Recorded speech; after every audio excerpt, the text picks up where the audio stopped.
Salut les élèves, comment allez-vous? Nous allons apprendre aujourd'hui la phrase simple et la phrase complexe. Une phrase simple est une phrase qui ne contient qu'un seul verbe conjugué, c'est-à-dire la phrase simple est constituée seulement d'un verbe conjugué, d'un seul verbe conjugué. Exemple, la maîtresse explique la leçon. Cette phrase ne contient qu'un seul verbe conjugué qui est explique. Une phrase complexe est une phrase qui contient plusieurs verbes conjugués, c'est-à-dire la phrase complexe est constituée de deux ou de plusieurs verbes conjugués. Exemple, la maîtresse explique la leçon et écrit sur le tableau. Alors cette phrase contient deux verbes conjugués, alors c'est une phrase complexe. On a le verbe explique et le verbe écrit. Alors, les élèves, la phrase simple est constituée d'un seul verbe conjugué, alors que la phrase complexe est constituée de deux ou de plusieurs verbes conjugués.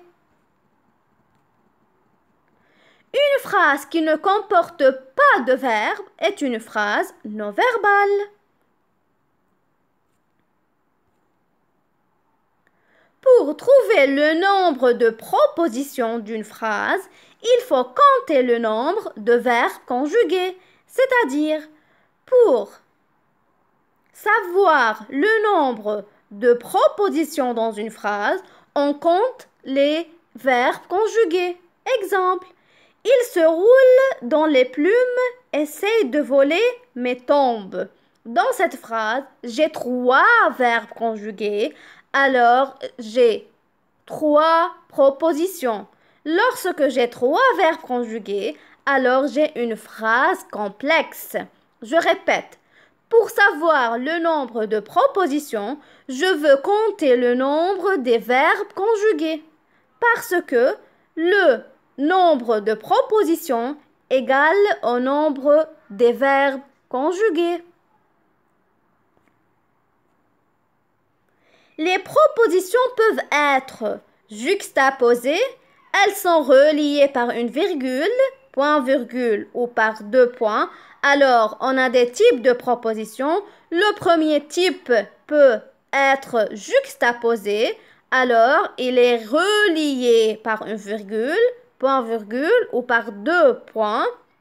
Deuxièmement, on a la proposition peut être coordonnée. Elles sont reliées par une conjonction de coordination.